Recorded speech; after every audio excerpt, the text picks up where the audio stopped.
নমস্কার, গল্পচিত্রের সকলকে স্বাগত জানাই।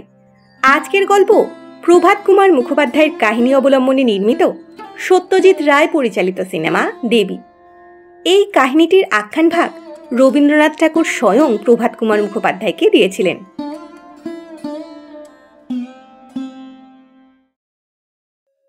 কালীকিঙ্কর চৌধুরী মস্ত জমিদার। তার ঠাকুর দালানে দুর্গাপুজোর দৃশ্যে সিনেমার শুরু।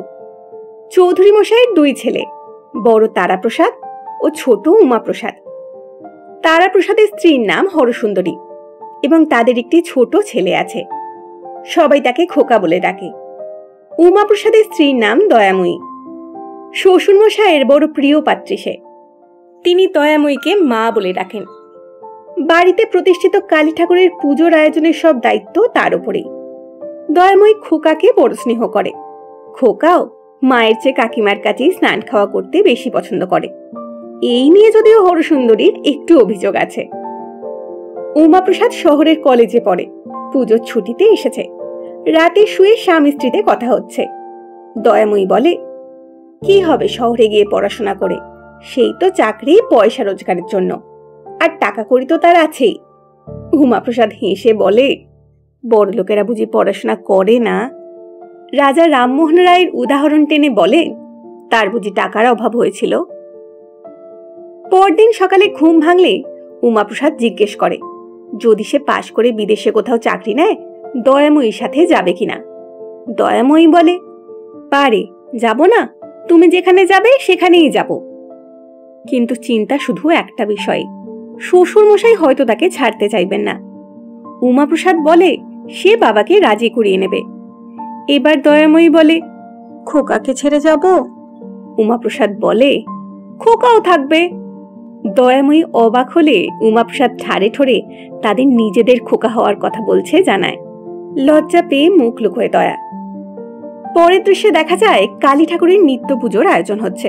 দরজার কাছে এক ভিক্ষুক শ্যামা সঙ্গীত গাইছে। শ্বশুর মশাই এসে পুজোয় বসেন। তারপর দেখা যায় রাতে খোকাকে শোয়াচ্ছে তার মা। হরসুন্দরী ছেলেকে বারণ করে দেয়, রাতে ফস করে সে যেন আবার কাকিমার কাছে চলে না যায়। বলে, আজ সে নিজেই গল্প বলবে। কিন্তু ফাঁক পেয়ে খোকা আবার চলে যায় কাকিমার ঘরে। অন্যদিকে দয়াময়ীকে তার শ্বশুরমশাইয়ের পদসেবা করতে দেখা যায়। শ্বশুরমশাই বলছেন, 5 বছর আগে তিনি লাঠি ছাড়া হাঁটতেই পারতেন না। তার স্ত্রীও মারা যায়। তখন তিনি ভেবেছিলেন তারাপ্রসাদের ওপর জমিদারির ভার দিয়ে তিনি চলে যাবেন। কিন্তু তারপরই দয়াময়ী বিয়ে করে ওই বাড়িতে আসে, আর তার জীবন বদলে যায়। ওনার মনে হয় আবার তিনি জীবনে মা ফিরে পেয়েছেন। উনি জানতে চান তার ছোট ছেলে কদর করে তো দয়াময়ীর, ঠিক মতো চিঠিপত্র দেয় তো? দয়াময়ী মাথা নিচু করে ঘাড় নাড়ে। তারপর সে ঘরে ফিরতেই খোকা তাকে চমকে দেয়। দয়াময়ীকে গল্প বলতে বলে, রাক্ষসীর গল্প, যে ছোট ছোট ছেলেদের কচি কচি মাংস চিবিয়ে খায়। গল্প শুরু হয়। সিন চেঞ্জ হয় চৌধুরী মশাইয়ের ঘরে। রাতে শোয়ার তোড়জোড় করছেন। ওদিকে খোকা ঘুমিয়ে পড়লে দয়াময়ী তার স্বামীকে চিঠি লিখতে বসে। রাতে স্বপ্ন দেখেন কালীকিঙ্কর। মা কালীর ত্রিনয়ন দয়াময়ীর মুখে এসে মিলিয়ে যায়। ঘুম ভেঙে চমকে উঠে বসেন তিনি। মাঝরাতেই মা মা বলে ছুটে যান ছোট বৌমার ঘরে। আওয়াজ শুনে দরজা খুলে দয়াময়ী। তার শ্বশুরমশাই, এতদিন কেন বলিসনি মা, বলে দয়াময়ীর পায়ে মাথা ঠেকিয়ে প্রণাম করেন। দয়াময়ী আড়ষ্ট হয়ে দাঁড়িয়ে থাকে। আওয়াজ শুনে তার বড় ছেলে বৌমা ঘর থেকে বেরিয়ে আসে। তারাপ্রসাদ বলে, বাবা কি করছেন আপনি?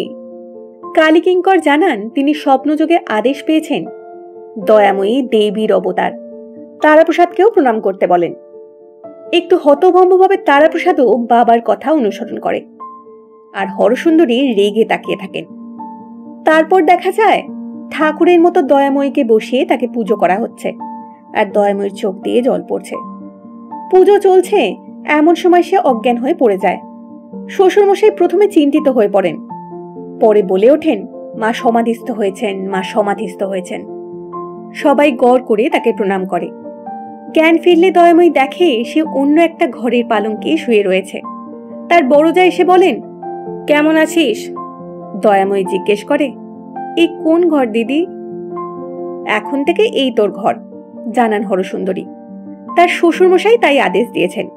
সে অবতার বলে তার জন্যই স্পেশাল ব্যবস্থা। দয়াময়ী খোকার কথা জিজ্ঞেস করে।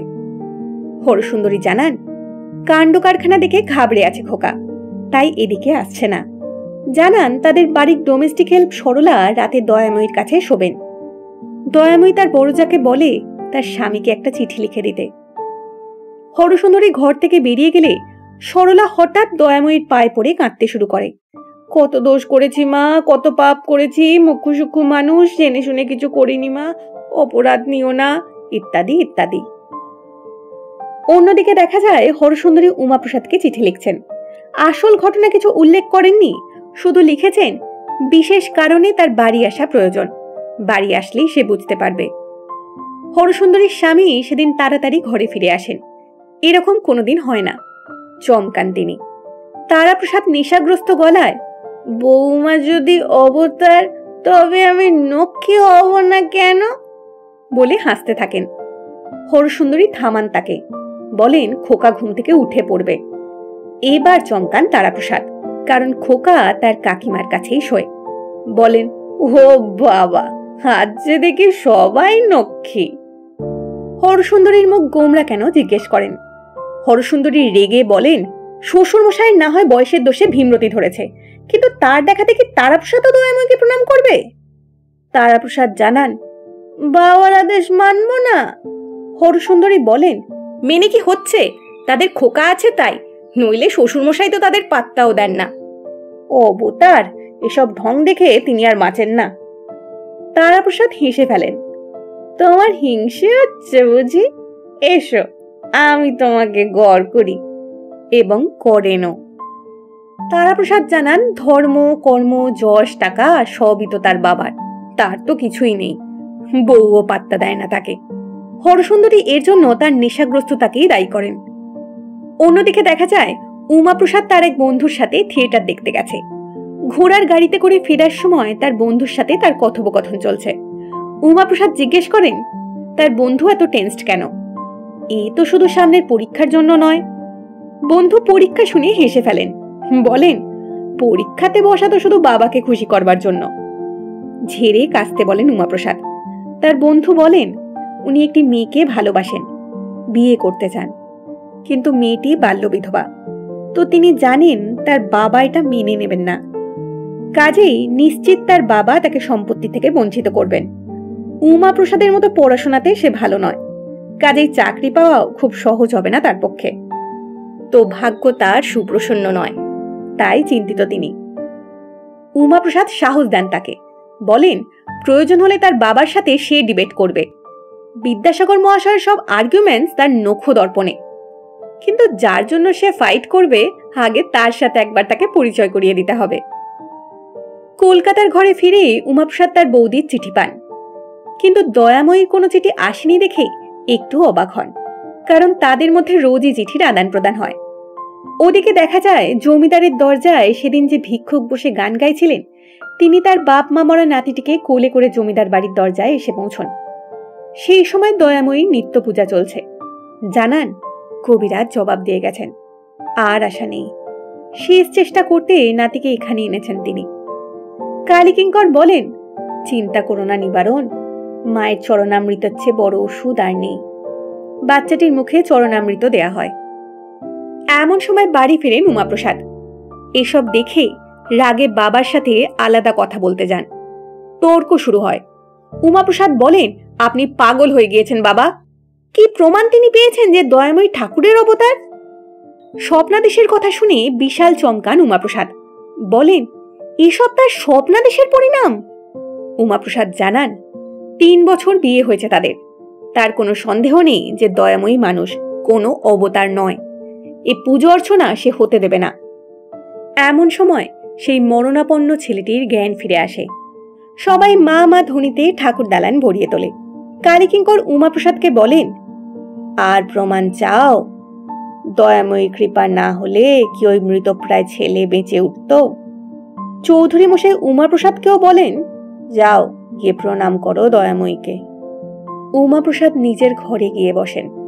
তার বৌঠানের সাথে তাকে এ বিষয়ে কথা বলতে দেখা যায়। সন্ধ্যের সময় পুজোর আড়ম্বর দেখে আবার চমকায় উমাপ্রসাদ। জানলা দিয়ে দেখতে থাকে সে। তারপর ঘর ছেড়ে নদীর ঘাটের দিকে হাঁটতে বেরিয়ে যায়। কি করবে কিছুতেই বুঝে উঠতে পারে না। হঠাৎ তার মাথায় কিছু খেয়াল আসে। গভীর রাতে সে দয়াময়ীর ঘরে চুপি চুপি গিয়ে ঢোকে। স্বামীকে কাছে পেয়ে একটু ভরসা পায় দয়াময়ী। উমাপ্রসাদ জানায় তারা আজ রাতে পালিয়ে যাবে কলকাতায়। সব বন্দোবস্ত সে করে এসেছে, শুধু ঘাট পর্যন্ত একটু কষ্ট করে হেঁটে যেতে হবে। এতক্ষণে দয়াময়ীর মুখে হাসি ফুটে ওঠে। রাতের বেলা চারদিকে শেয়াল কুকুরের ডাক। তার মধ্যেই মাঠের মাঝখান দিয়ে হেঁটে চলেছে উমাপ্রসাদ আর দয়াময়ী। হঠাৎ দয়াময়ী দাঁড়িয়ে পড়ে, বলে, আমি যদি দেবী হই, যদি দেবী হই। উমাপ্রসাদ বলেন, তুমিও কি পাগল হলে দয়া? দয়াময়ী বলে, বাচ্চাটা যে সেরে গেল, চোখ মেলে চাইল। উমাপ্রসাদ বলেন, এরকম অনেক হয়, এমন কিছু ইম্পর্টেন্ট ব্যাপার নয় এটা। দয়াময়ী বলতে থাকে, এভাবে গেলে যদি উমাপ্রসাদের কোনো অমঙ্গল হয়। উমাপ্রসাদ অনেকভাবে বোঝানোর চেষ্টা করে, কিন্তু দয়াময়ী বেঁকে বসে। শেষে দয়াময়ী কেঁদে বলে, আমাকে যেতে বলো না, আমার ভয় করছে, ভয় করছে। দয়াময়ীকে বাড়িতে ফিরিয়ে দিয়ে একাই কলকাতায় চলে যান উমাপ্রসাদ। দেখা যায় আবার পরদিন দয়াময়ীর নিত্য পুজো হচ্ছে, আর নিবারণ তার নাতিকে নিয়ে ঠাকুর দালানে বসে গান গেয়ে চলেছেন। এইখানে একটা ইন্টারেস্টিং তথ্য জানিয়ে রাখি। এইখানে যে গানটি শোনা যায় সেটি রামপ্রসাদী শ্যামাসঙ্গীত বলে মনে হয়, কিন্তু এই গানের কথা স্বয়ং সত্যজিৎ রায় রচিত। এবার তোরে চিনেছি মা, তোর নামে কালী মুখে কালী, অন্তরে তোর নাই কালিমা। যে বলে মা তুই পাশানি, তারই আমি বেকুব মানি। আমি মনে জানি প্রাণে জানি, পাশানির ওই কি মহিমা। গান আমি গাইতে পারি না, তাই এমনি পড়ে দিলাম। চাইলে ইউটিউবে শুনতে পেয়ে যাবেন গানটি। গল্পে ফিরি। দয়াময়ীর অবতার হওয়ার কথা, মৃতপ্রায় ছেলেকে বাঁচিয়ে তোলার কথা ছড়িয়ে পড়ায় দূর দূরান্ত থেকে তার দর্শনে মানুষ আসতে শুরু করে। একদিন দয়াময়ী তার ঘরে শুয়ে আছে। খেলতে খেলতে খোকা দয়াময়ীর দরজার কাছে এসে পড়ে। দয়াময়ী হেসে তাকে ভেতরে ডাকে, কিন্তু তার কাছে না এসে দৌড়ে পালিয়ে যায় খোকা।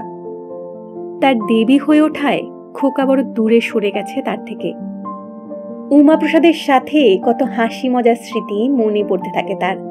কাঁদতে থাকে দয়াময়ী। তার পুরনো শোবার ঘরে ঢুকে ড্রয়ার থেকে উমাপ্রসাদের লেখা পুরনো চিঠিগুলো নিয়ে যায় সে। ওদিকে উমাপ্রসাদকে দেখা যায় তার কলেজের এক অধ্যাপকের সাথে এই বিষয়ে কথা বলতে। দয়াময়ী একজন 17 বছরের মেয়ে, ও তো অসহায়, হেল্পলেস। দয়াময়ীর উপর তার বাবা এই দেবীত্ব জোর করে চাপিয়ে দিয়েছেন, বলছিলেন উমাপ্রসাদ। অধ্যাপক বলেন, কিন্তু তুমিও কি অসহায়? যে জিনিসটাকে এত জোর গলায় সে মিথ্যে বলছে, তাকে প্রতিরোধ করার মতো শক্তি বা সৎ সাহস কি উমাপ্রসাদের নেই? জিজ্ঞাসা করেন অধ্যাপক। বলেন, সংস্কার বিরুদ্ধ কিছু করতে যাওয়া মানেই চোট খাওয়া। এটা নিয়ম, এটা হবেই, কিন্তু এই চোটটুকুরও দরকার আছে, না হলে যে শান্তি পাওয়া যাবে না। তার বুদ্ধি, বিবেক, চেতনা যেটাকে সত্য বলে মেনে নিতে পারছে না, সেটার বিরুদ্ধে দাঁড়াতে বলেন অধ্যাপক। বলেন, তাকে তো একটা ডিসিশন নিতে হবে, এবং সেটা তাকেই নিতে হবে, এবং এটাই তার পরীক্ষা। ওদিকে দেখা যায় খোকা অসুস্থ। বাড়ির সবাইকে লুকিয়ে কবিরাজকে খবর দিয়ে আনিয়েছেন হরসুন্দরী। চৌধুরী মশাইয়ের অজ্ঞাতে তাকে আনানো হয়েছে জেনে কিন্তু কিন্তু করতে থাকেন কবিরাজ। হরসুন্দরী জানান, আমার ছেলের অসুখ আপনি দেখবেন, এতে দোষের কি আছে, আগেও তো দেখেছেন। কবিরাজ মশাই জানান, তখনই আর এখনই পার্থক্য অনেক। মা আদ্যাশক্তি এখন এই বাড়িতে বিরাজমান, তার চরণামৃতে কঠিন অসুখও যে সারছে তা জানেন তিনি। সেখানে তিনি এসে ওষুধ দেবেন? হরসুন্দরী কেঁদে ফেলেন।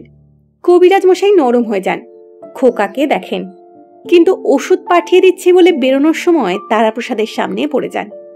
তারাপ্রসাদ নিজে খোকার অসুখের কথা তার বাবাকে জানাতে চান। হরসুন্দরী কেঁদে আটকাতে চেষ্টা করেন, পারেন না। তারাপ্রসাদ বলেন, ভয় নেই তোমার এখনো বিশ্বাস হলো না? খোকা জ্বরের ঘোরে কাকিমা কাকিমা করতে থাকে। বাবার আদেশে তারাপ্রসাদ খোকাকে কোলে করে দয়াময়ীর কাছে নিয়ে যান। তাদের বিশ্বাস, দয়াময়ী ইচ্ছে করলেই সারিয়ে দিতে পারবে খোকাকে। চরণামৃত আনতে বলা হয় খোকার জন্য। রাতে খোকাকে তার কাছে রেখে দেওয়া হয়। অনেকদিন বাদে খোকাকে কাছে পেয়ে জড়িয়ে ধরে দয়াময়ী।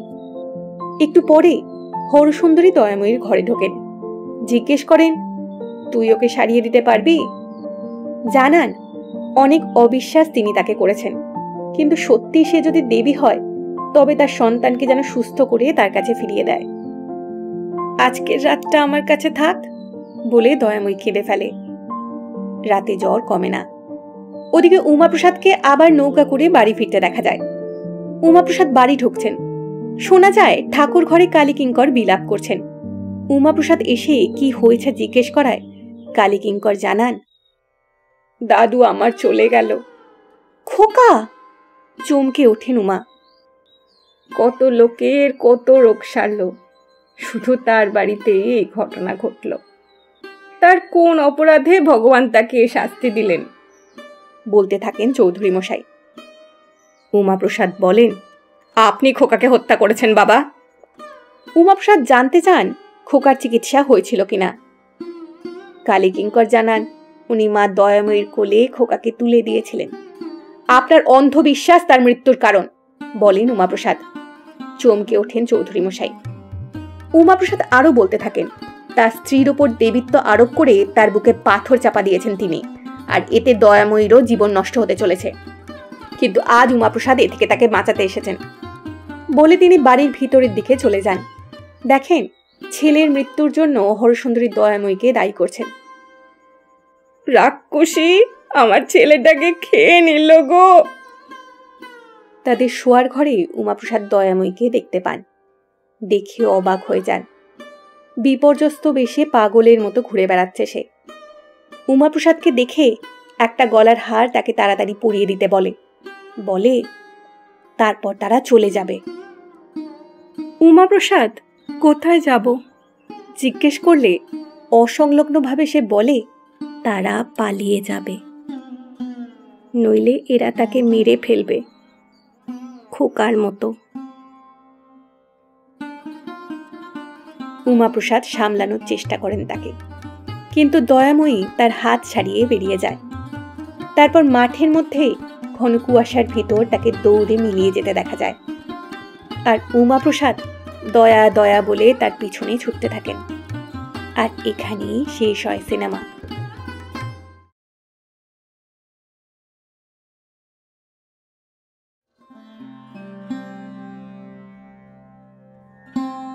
আচ্ছা, হঠাৎ একটা পরশ পাথর পেয়ে গেলে কেমন হতো, যার ছোঁয়ায় সব লোহা সোনা হয়ে যাবে?